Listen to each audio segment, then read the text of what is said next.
கேசார்ஜிவம்சகலேஷோதிபூர்ணச்சந்திரம் ஸ்ரீமன்ருசிம்மகுருவரியபதாப்தேவலிங்கம் ஸ்ரீமன்னனந்தகுருவஜ்யேசுதங் குணாப்திம் சம்பத்குமாரகுருவரியமஹம் பிரபத்யே. வசுதேவசுதம் தேவம் சந்திதாரூரமத்சலம் தேவகீ பரமானந்தம் கிருஷ்ணம் வந்தே ஜெகத்குரும். சர்வோபரிசுலோகாவஹ தோக்தா கோபாலநந்தனஹ பார்த்தோ வத்சசுதீர்போக்தா துக்திம் கீதாமிருத்தம் மகத்.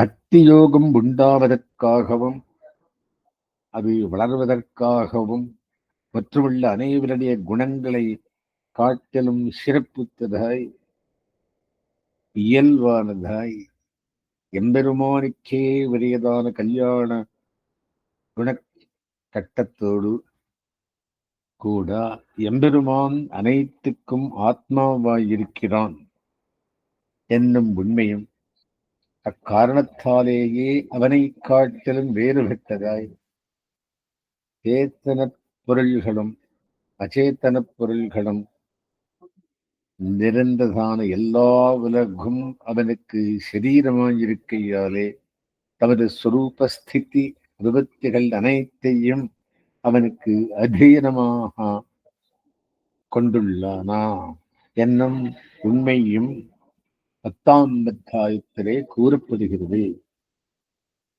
எம்பெருமானுக்கே இப்படிப்பட்ட ஒப்புயர்வற்ற பெருமையையும் உலகனைத்தும் அவனுக்கு அதீனமான ஸ்வரூபஸ்திதி பிரபுத்திகளை உடைத்தாங்கிருக்கையும் எம்பெருமானிடமிருந்து கேட்டு இது உண்மையானதே என்று உறுதி பூண்டு அத்தகைய பெருமையுடன் எம்பெருமானை நேரே காண விரும்பிய அர்ஜுனன் 11ஆம் அத்தியாயத்தின் தொடக்கத்தில் விஸ்வரூபத்தை காட்டும்படி கண்ணனை கேட்கிறான். ரெண்டை சேர்ந்து அனுபவிக்கலாம். காரணம் என்னன்னா, கண்ணால பார்க்கிறது விபூதியை விஸ்வரூபம், விஸ்வரூபத்தை அனுபவிக்கிறது பக்தி யோக பலத்திற்காக அந்த விஷயத்தை சொல்லுகிறார். அதுக்கு 9ஆம் அத்தியாயத்திலே மிகவும் முக்கியமானது நட்டரவின் நுழையில் பக்தி யோகத்தை உபதேசிக்கிறான் கண்ணன். 9 பக்தி யோக உபதேசம். சாத்திய பக்திக கோச்சரஹா நாராயண பரம்பிரம்மா என்று இதை உயிரான உபதேசமாக காட்டுகிறார். பரமாச்சாரியரான ஆளவந்தாரும் பகவான் பக்தி ஒன்றினாலேயே அடையத் தகுந்தவன் மன்மனாபவா மன் பக்தோபவா மஜ்ஜாதி பவா மாம் நமஸ்குரு என்பது கீதையின் மேலான உபதேசம். பக்தி எப்படி செய்யப்பட வேண்டும், அதன் கட்டுப்பாடு முறை 9ஆம் அத்தியாயத்தில் பேசப்பட்டன. இது 10ஆம் அத்தியாயத்தில் கண்ணன் நிலை செய்யும் விஷயங்களை அனுபவிப்போம். இதில் சாரமான ஆளவந்தாரரும் சங்கிரக ஸ்லோகம் சர்வ கல்யாண குணானந்திய கிருஷ்ண சுவாதீனதா மதிஹி பக்தித்பத்தி விருத்தே விஸ்தீர்ணா தசமோதிதா என்பதே தன் பக்கல் பக்தி உண்டாவதற்கும் அது வளர்வதற்குமாக தனது கல்யாண குணங்களின் அளவின்மை பற்றியும் எல்லையற்ற பிரபஞ்சம் அனைத்தும் தனக்கு அதீனமாய் இருப்பது பற்றியும் அறிமுகத்தாவது அறிவி அந்தது 10ஆம் அத்தியாயத்தில் விரிவாக சொல்லப்படுகிறது. மகனீய விஷயே பிரீத்திகி என்று உயர்ந்த விஷயத்தின் உயர்த்தி நெஞ்சில் நன்றாகப்பட வேண்டும். அவன் எண்ணிருந்த எல்லையற்ற கல்யாண குணங்களை பற்றி கேட்டு அறிவனுக்கு பக்தி வளரும். பக்தி வளர திரையாய் நிற்கும் பாபமும் தொலையும்.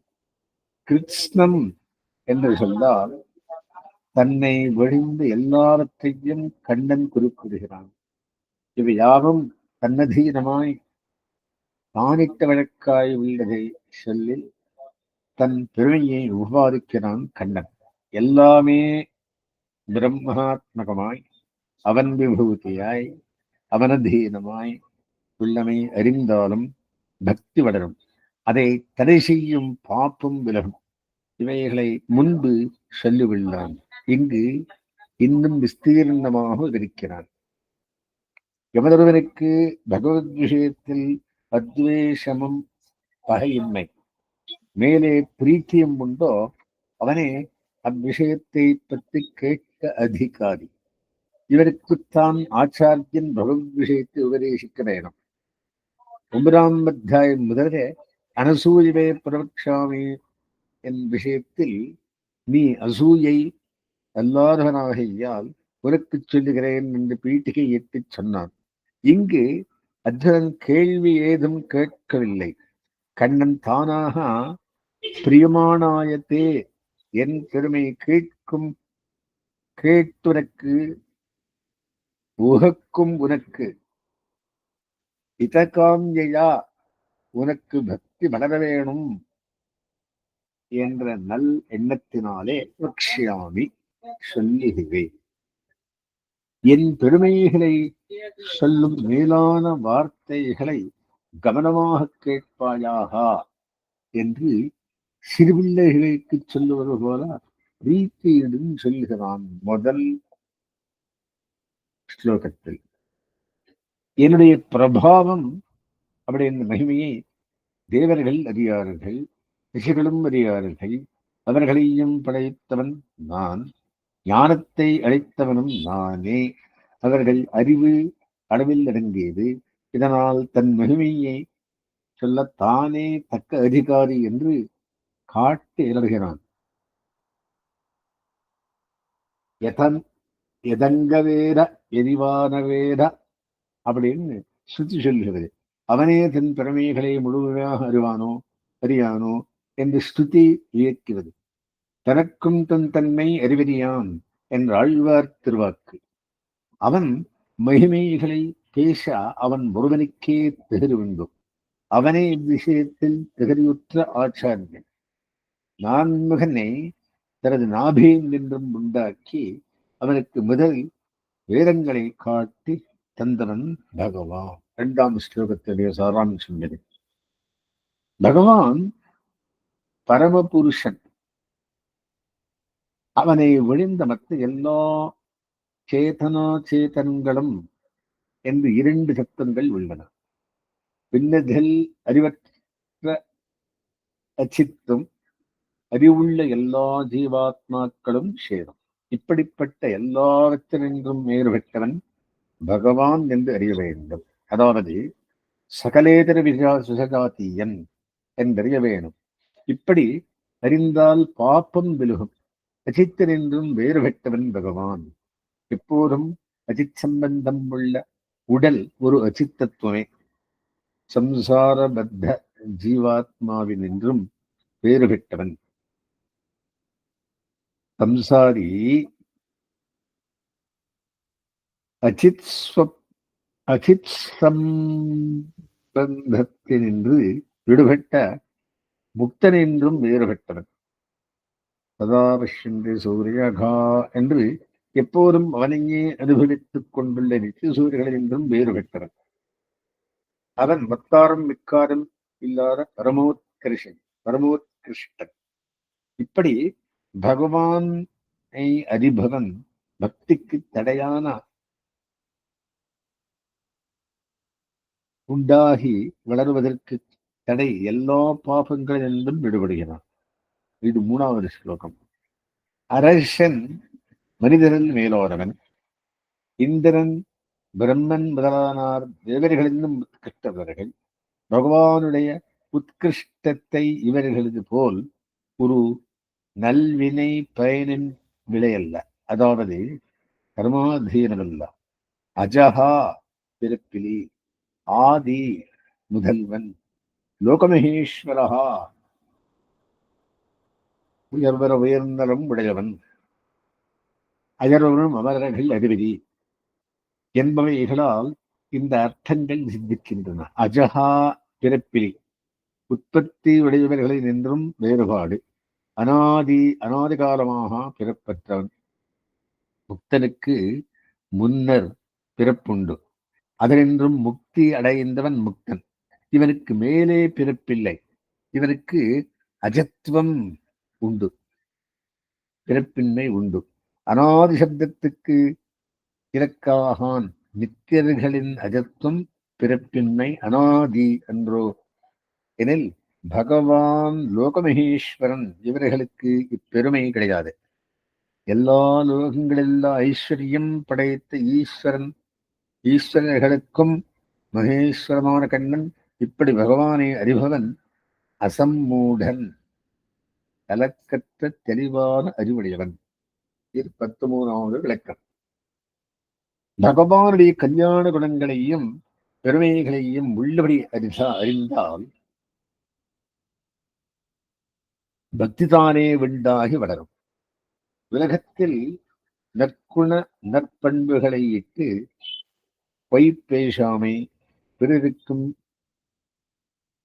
தீங்கிழைக்காமை முதலானவைகளை இட்டு மதிப்பும் கௌரவமும் ஏற்படுவதை காண்கிறோம்.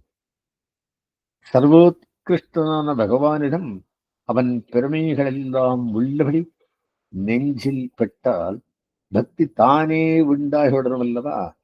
ஜீவனுக்கு சரீர சம்பந்தம் கர்மவடியாக வருவது.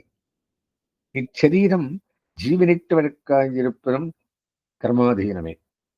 சிதச்சித்துக்களில் அபகரபாத்மாவான தோஷமே தட்டாதவனான பகவான் உள்ளது கர்மவடியாகவல்ல. அவன் சர்வஸ்வாமியாதலால் தன் சொத்துக்களின் உள்ளான். கிருஷ்ண சுவாதீனதா, அவனை ஒழிந்த மற்றெல்லாம் அவன் அதீனமாயிருக்கும் என்பது. அதாவது அவனுக்கு சரீரமாய் அவரற்றவனுக்காயிருக்கும் அகமாத்மா குடாகேஷா சர்வபூதாசயஸ்திதா.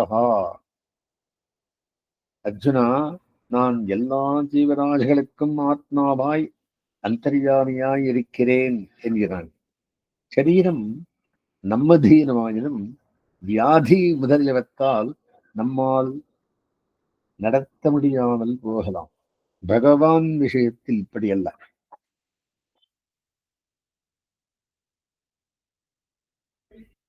பலவிதப்பட்ட ஜீவராசிகள், பொருள்கள், காலம் எல்லாவற்றையும் சொல்லி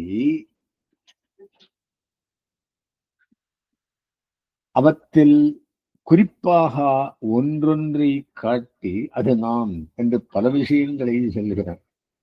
இதனால் அவை யாவும் தன்னதீனம் என்ற சொல்வதாகவே தேர்விக்கும். ஒவ்வொன்றும் ஒவ்வொரு வகுப்புக்கு உபலட்சணம். ஆதித்யானாம் அகம் விஷ்ணு, மாசானாம் மார்கசீரிஷோகம் என்பவை உதாரணமாக. கடைசியில் என் விபூதிகளுக்கு ஐஸ்வர்யத்துக்கு எல்லை இல்லை. ஏனோ சுருக்கமாக சொன்னேன் அத்தனை. எந்தெந்த ஜீவன் செல்வமும் நெய்வ சாமர்த்தியமும் உடையவனாய், ஒளியுடையவனாய், நற்காரியங்களை செய்வதில் ஊத்தம் உடையவனாய உள்ளோ அவனெல்லாம் என் நியமன சக்தியின் அம்சமாவான். 49வது ஸ்லோகத்தில் சொல்றார். 39 வருடம் 19 30 20 ஸ்லோகத்துக்குள்ளே எல்லாம் நானே சொல்லுகிறார். ஒரு அனுமதி விஷயம். 39வது ஸ்லோகத்துக்குள்ளே நதஸ்து வினாஸ்யாத்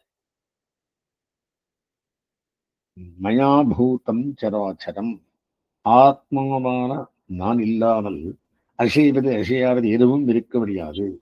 பரசொல்லி என்ன? இந்த ஜெகத் முழுவதையும் எனது சங்கல்பத்தின் ஏகதேசத்தால் சிறுவகிரியால் தரித்து நிற்கிறேன் என்று முடித்திருவதால் இந்த அத்தியாயம் அவனுடைய விபூதி ஐஸ்வர்யத்தை ஒருவால் சொல்லுவதாயிற்று. எல்லா தானிட்ட வழக்காய் வெள்ளமையால் எல்லாம் தானே என்கிறான். பகவான் எல்லாவற்றிலும் தான் ஆத்மாவாய் இருந்து தரிப்பதால் எல்லாம் தானே என்கிறான். பல பொருள்களையும் புருஷர்களையும் நான் என்பதால் எல்லாம் தன்னதீனம் என்பதே வலியுறுத்தப்படுகிறது. அவன் அந்த வஸ்துவாகவே இருக்கிறான் என்று அத்வைத்தம் ஐக்கியம் சொல்ல முடியாது. ஸ்ரீ ராமாயணத்தில் பிராட்டி அனுமனிடம் வானராணாந்தராணாஞ்ச கதமாசீத் சமாகமகா, மாதர்களுக்கும் நரர்களுக்கும் எப்படி சேர்த்து விண்டாயிற்று என்று கேட்டார். அவர் அந்த பிரகாரியத்துக்கு கடையேனான அடியேன் வரும்படி நிர்ஹேதமாக இது பகவத் சங்கல்பத்தால் ஆயிற்று. தாமசக்கிஷோரைக்கியம் தேவ்யேவம் சமஜாயதா. சுந்தரகாண்டத்தில் சொல்றார், இங்கு ஐக்கியம் என்பதால் ஸ்நேகத்தில் ஒன்றுவிட்டதை சொல்லும் அத்தனை போக்கி இருவரும் ஒரே வியக்தியாகிவிட்டதாக ஆகாதென்றோ. நான் சூரியன், நான் வாயு, நான் வியாச மகரிஷி என்றெல்லாம் பகவான் சொல்லுகையில் அங்கெல்லாம் அவன் நியாமகனாய் சுவாமியாய் உள்ளமே நிற்கும். எல்லாமே அவன் விபூதி, அவனால் நியமிக்கப்பட்டுள்ளதென்று சொத்து. இது சரீராத்ம பாவத்தினால் வரும் உறவு. இந்த அத்தியாயத்தில் தன் விபூதி யோகத்தை ஓரளவு விஸ்தாரமாக சொல்லும் முன்னர் சாரமாக பகவான் அருள்வதை சுருக்கமாக அனுபவிப்போம். பகவான் சொல்லி அருள்வது தெளிந்த அறிவு, கலக்கமின்மை, இந்திரியங்களையும் மனதையும் அடக்குதல், இன்பம் துன்பம், பயம் பயமின்மை, பிறப்பு இறப்பு, தபசு, நல்லொடுக்கம் எல்லாம் எல்லா ஜீவராசிகளுக்கும் என் சங்கல்பத்தினால் உண்டாகின்றன. எல்லா பிரஜோத்பத்திகளும் என் சங்கல்பத்தில் அதீனமாக நடக்கின்றன. என் ஜீவன சாமர்த்தியத்தை, ஐஸ்வர்யத்தை, பெருமைகளை உள்ளபடி அறிபவன் நிலையான பக்தியை உடையவன் ஆகிறான். எல்லாம் என்னிடமிருந்து தோன்றுகின்றன, என் சங்கல்பப்படி செயல்படுகின்றன என்பதை அறிந்து அறிவாளிகள் என்னை அன்புடன் விடுபடுகிறார்கள். இந்த அறிவாளிகள் தங்கள் மனதையும் பிராணனையும் என்னிடம் நிலை பெற செய்வதவராய் தம்மிடையே ஒருவருக்கொருவர் என் குணதேஷ்டிதங்களை பேசி இன்புறுகின்றனர். இப்படி என்னிடமே கூடியிருக்கும் ஆசையுள்ளோருக்கு என்னை அடைய உறுப்பான அறிவை நானே உகப்படுந்தளிக்கிறேன். அவர்கள் நெஞ்சில் அனுபவத்துக்கு தடையான இருளை நானே அளிக்கிறேன் என்று இதன் பேரில் அர்ஜுனன் பூதபாவனா, பூதேஷா, தேவதேவா, ஜெகத்பதே, புருஷோத்தமா, நீயே உன்னை உண்மையாக உள்ளபடி அறிவாய். எல்லா உலகங்களையும் வியாபித்து நடக்கும் நீயே உன் விபூதிகளை உள்ளபடி சொல்லவல்லாய். நீ சொல்வது யாவும் சத்தியம் என்ற அத்தியசாயத்துடன் வேண்டுகிறேன். தயவு பண்ணி சொல்லுவாயாக. நீ எவ்வளவு சொன்னாலும் நான் கேட்டாலும் திருப்தி பெறுவாது என்று பிரார்த்திக்க பகவான் தன் மங்களமான விபூதிகளுக்கு எல்லையில்லை. குறிப்பாக சிறுப்புடையவத்தை செல்வத்தேவனுக்கு சொல்லுகிறேன் என்று தன் விபூதி யோகத்தை கூறி அருளுகிறான். ஆகையினாலே என்ன சொல்றார் இவர் அப்படின்னா, சமிங்கர் தன்னை தேவாரதேவனாக அனுசந்திப்பதால் பக்தி உண்டாவதற்கு தடையான பாபங்கள் நீங்கி பக்தி உண்டாகும் என்று கண்ணன் அர்ஜுனனுக்கு 3 ஸ்லோகத்தாலை சொல்லி தனது ஐஸ்வர்யம், கல்யாண குணங்கள் ஆகியவற்றை அனுசந்திப்பதால் உண்டான பக்தி வளரும் என்று கண்ணன் 5 ஸ்லோகத்தாலை சொல்லி பக்தியின் உச்ச நிலையை அடைந்த ஸ்வயம் பிரயோஜன பக்தி நிஷ்டனின் பெருமைகளை 3 ஸ்லோகத்தாலே விளக்கி மேலே ஸ்லோகத்தாலே கண்ணனுடைய கல்யாண குண சேர்த்தியையும் செல்வச் சிறப்பையும் சுருக்கமாக கேட்ட அர்ஜுனன் அதன் விரிவை கேட்க விரும்பி வார்த்தை சொல்லி மேல் 4 ஸ்லோகத்தாலே கண்ணன் முன் ஸ்லோகங்களில் சுருங்கச் சொன்ன அர்த்தங்களின் தனக்குள்ள நம்பிக்கையையும் இந்த நம்பிக்கையால் அதில் அசூயை இல்லாமல் இருப்பதும் அர்ஜுனன் காட்டி மேல்மூன்று ஸ்லோகத்தாலே விபூதிகளை விரிவாக சொல்ல வேண்டும் என்ற அர்ஜுனன் கண்ணனை வினாவா. கண்ணன் தனது விபூதிகளை ஒவ்வொன்றாக விரிவாக வர்ணிப்பதும் கேட்பதும் இயலாதாகியால் முக்கியமானவற்றை சுருக்கமாக வகைப்படுத்தி கூறுவதாக பிரதிஜையை சொல்லி 20வது ஸ்லோகத்தாலே லோகத்தின் முற்பாதியில் தன்னை தன் விபூதியான மற்ற பொருள்களோடு அடுத்துள்ள ஸ்லோகங்களில் ஒரே வேற்றுமையில் படிப்பதற்கு காரணம் அவை தனக்கு சரீரமாகவும் தான் அவற்றுக்கு ஆத்மாவாகவும் இருப்பதே என்று காட்டி பிற்பாதியிலே அனைத்தையும் படைத்து அழித்து அழுப்பவனாயிருக்கை முதலான கல்யாண குணங்களே யோக சப்தத்தாலே சொல்லப்படுகின்றன என்றும் அடுத்துள்ள ஸ்லோகங்களில் தன்னை மற்ற பொருள்களோடு ஒரே வேற்றுமையில் படிப்பதற்கு அவை காரிய பொருளாகவும் தான் அவற்றுக்கு காரணமாகவும் இருப்பதும் மற்றொரு ஹேதுவாகும் என்று கண்ணன் காட்டி 29லிருந்து 39 வரை பற்பல பொருள்களோடு கண்ணன் தன்னை ஒரே வேற்றுமையில் படித்து 39வது தன்னை பற்பல பொருள்களோடு ஒரே வேற்றுமையில் படித்ததற்கு தான் அனைத்துக்கும் அந்தரியாமையாக இருப்பதே காரணம் என்று நிறுவனம் சொல்லி 40வது ஸ்லோகத்தாலே தன் விபூதிகளுக்கு எல்லையில்லாமையால் ஓரளவுக்கே அவற்றை சொன்னேன் என்று கூறி 41வது ஸ்லோகத்தாலே இதுவரையில் சொல்லப்பட்ட விபூதிகள் சொல்லப்படாதவையும் அவசியம் சொல்ல வேண்டியதையும் ஆனால் மற்றும் பல முக்கிய விபூதிகளுக்கு எடுத்துக்காட்டே என்று கூறி பிரகடனத்தை நினைவுபடுத்தி கடைசி ஸ்லோகத்தாலே முக்கியமானவை அமுக்கியமானவை என்றும் வாசியில்லாமல் பார்க்கும் போது எல்லா உலகமும் தன்னுடைய சங்கல்பத்தின் ஒரு சிறு பகுதியாலே தரிக்கப்படும் விபூதியே என்று கூறி அத்தியாயத்தை விடுக்கிறான். அஸ்மத்குருசமாரம்பாம் அதிகேகர மத்தியமாம் லக்ஷ்மீ வல்லப பரியந்தாம் வந்தே குருபரம்பராம்.